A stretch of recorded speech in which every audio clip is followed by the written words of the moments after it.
नमस्कार, बहुत स्वागत है आप सभी का। मैं हूं शिवांगी द्विवेदी आपके साथ न्यूज़ 18 इंडिया के डिजिटल प्लेटफॉर्म पे। आज बात पश्चिम बंगाल की, क्योंकि यहां की राजनीति एक बार फिर हिंसा और साजिश के आरोपों से गर्मा गई है। इस बार मामला है भाजपा नेता शुवेंदु अधिकारी के निजी सहायक चंद्रनाथ रथ की हत्या का, जिससे पूरे राज्य में सनसनी फैला दी है। शुरुआती जांच और चश्मदीदों के बयान के बाद ये साफ संकेत मिल रहे हैं कि ये हमला अचानक नहीं हुआ, बल्कि इसकी योजना कई दिनों पहले ही तैयार की गई थी। चंद्रनाथ रथ शुभेंदु अधिकारी के बेहद करीबी सहयोगी माने जाते थे। वे उनके राजनीतिक कामकाज, संपर्क और कई अहम कार्यक्रमों में सक्रिय रहते थे। ऐसे में उनकी हत्या को सिर्फ एक औपचारिक ता के तौर पे कि कोई आपराधिक वारदात की ओर अंजाम दिया गया हो, इसको ऐसे नहीं देखा जा सकता है, बल्कि राजनीतिक संदेश के तौर पर भी देखा जा रहा है। यही वजह है कि इस घटना ने पश्चिम बंगाल की कानून व्यवस्था और राजनीतिक माहौल दोनों पर गंभीर सवाल खड़े कर दिए हैं। खबरों के मुताबिक घटना मध्यम ग्राम इलाके में उस समय हुई जब चंद्रनाथ रथ अपनी गाड़ी से घर लौट रहे थे। हमलावरों ने पहले से घात लगाई थी। बताया जा रहा है कि एक कार ने उनका रास्ता रोका और उसी दौरान बाइक सवार हमलावरों ने आकर फायरिंग शुरू कर दी। और कुछ रिपोर्ट्स में यह भी कहा गया है कि हमलावरों ने दोनों तरफ से हमला किया ताकि बच निकलने का कोई भी मौका ना रहे। ये जो हमला हुआ है, ये इतना योजनाबद्ध यानी कि प्री प्लान तरीके से किया गया था कि हमलावरों को चंद्रनाथ रथ की दिनचर्या यानी कि क्या उनका डेली रूटीन है, रास्ते, उनके रूट्स क्या हैं, इसकी जानकारी पहले से ही थी। रिपोर्ट्स के मुताबिक पिछले 2 से 3 दिनों से उनकी रेकी की जा रही थी, यानी हमलावर उनकी आवाजाही पर नजर रखे हुए थे और उसी हिसाब से रात, जगह और रास्ता चुना गया।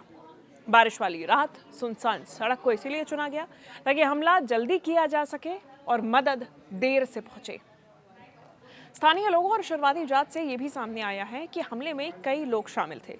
कई रिपोर्ट्स में 4 बाइक और 1 कार का जिक्र किया गया है, जबकि कुछ में 8 हमलावरों की बात कही गई है।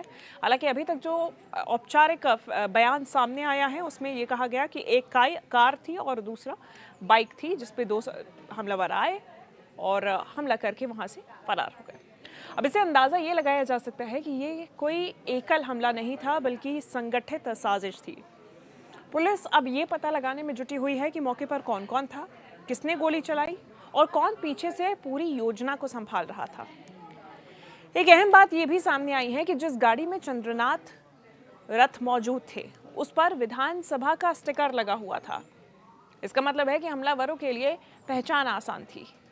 वो जानते थे कि किस गाड़ी को रोकना है और किसे निशाना बनाना है। कई रिपोर्ट्स में यह भी कहा गया कि हमले में चंद्रनाथ रथ और उनके ड्राइवर दोनों घायल हुए, लेकिन चंद्रनाथ रथ को बाद में अस्पताल ले जाया गया, जहां उन्हें मृत घोषित कर दिया गया। इस हत्या के बाद सबसे तेज प्रतिक्रिया शुभेंदु अधिकारी के सामने आई, उनकी तरफ से आई। उन्होंने इसे एक प्री प्लान्ड मर्डर यानी कि पहले से तय की गई हत्या बताया।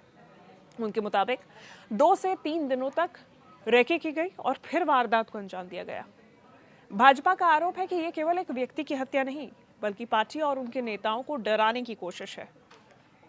दूसरी तरफ यह घटना उस समय हुई जब पश्चिम बंगाल पहले से ही चुनावी तनाव और हिंसा के सवालों के घेरे में था। ऐसे में एक बड़े विपक्षी नेता के करीबी सहयोगी की हत्या ने पूरे माहौल को और भी ज्यादा संवेदनशील बना दिया है। भाजपा इसे राज्य में बिगड़ती कानून व्यवस्था का सबूत बता रही है, जबकि टीएमसी परोक्ष रूप से कह रही है कि मामले की जांच के बिना राजनीतिक निष्कर्ष निकालना ठीक नहीं होगा। अब सवाल उठता है कि इस हत्या का मकसद क्या था। पहली संभावना यह है कि चंद्रनाथ रथ खुद टारगेट थे। दूसरी संभावना यह है कि उनके जरिए शुभेंदु अधिकारी और उनके राजनीतिक नेटवर्क को चेतावनी दी गई। तीसरी संभावना यह है कि ये इलाकाई वर्चस्व, राजनीतिक दुश्मनी और स्थानीय आपराधिक ताकतों का एक मिला जुला नतीजा हो। अभी जांच चल रही है, इसलिए अंतिम जवाब फॉरेंसिक, सीसीटीवी और गिरफ्तारियों के बाद ही मिल पाएगा। पुलिस ने इस पूरे मामले में जांच शुरू कर दी है। घटनास्थल से सबूत जुटाए जा रहे हैं, कारतूसों की जांच की जा रही है और आसपास के सीसीटीवी फुटेज खंगाले जा रहे हैं। साथ ही उन वाहनों की पहचान की जा रही है जिनका इस्तेमाल हमलावरों ने किया हो सकता है।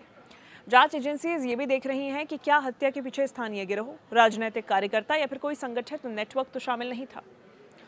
चश्मदीदों के बयान इस मामले को और भी ज्यादा गंभीर बनाते हैं। कुछ लोगों ने बताया कि गोली चलने की आवाज बहुत तेज थी और हमलावर बेहद आत्मविश्वास में थे। इससे लगता है कि उन्हें ये भरोसा था कि वो आसानी से भाग निकलेंगे। ऐसे मामलों में सबसे बड़ा सवाल यही होता है कि अपराधियों को इतनी हिम्मत किसने दी। यही सवाल अब बंगाल की राजनीति के केंद्र में है। इस घटना का असर सिर्फ एक परिवार या एक राजनीतिक टीम तक सीमित नहीं है। जब किसी बड़े नेता के करीबी को इस तरह से मारा जाता है तो उसके बाद समर्थकों में डर बढ़ता है और विरोधी खेमे में कड़ी प्रतिक्रिया आती है। इससे राजनीतिक तनाव बढ़ता है, अफवाह फैलती हैं और प्रशासन पर दबाव और भी ज्यादा बढ़ जाता है। इसलिए ऐसे मामलों में सबसे जरूरी होता है तेज, पारदर्शी और निष्पक्ष जांच। बंगाल की राजनीति में हिंसा का इतिहास पुराना रहा है और इसीलिए ये घटना पुराने जख्मों को एक बार फिर से हरा देती है और ये जख्मों को एक बार फिर से हरा कर देने वाला काम है। जनता के मन में ये सवाल उठना स्वाभाविक है कि क्या चुनावी प्रतिस्पर्धा अब भी बंदूकों और धमकी से ही प्रभावित हो रही है। लोकतंत्र में मतभेद वोट से सुलझते हैं, गोली से नहीं। यही बात इस पूरे मामले को और भी ज्यादा गंभीर बना देती है। फिलहाल अभी के लिए जो सबसे ज़रूरी चीज़ है वो ये है कि सच्चाई तक कैसे पहुंचा जाए। पुलिस को ये तय करना होगा कि क्या ये सिर्फ हत्या थी या इसके पीछे राजनीतिक मकसद, रेकी, प्लानिंग और नेटवर्क सब शामिल थे। अगर जांच सही दिशा में जाती है तो इससे ना सिर्फ दोषी पकड़े जाएंगे बल्कि ये भी पता चलेगा कि बंगाल में सुरक्षा व्यवस्था में कहाँ चूक हुई है। और अंत में इस घटना का सबसे बड़ा सबक यही है कि राजनीतिक तनाव जब हिंसा में बदलता है तो नुकसान सिर्फ नेताओं का नहीं होता, पूरे समाज का होता है।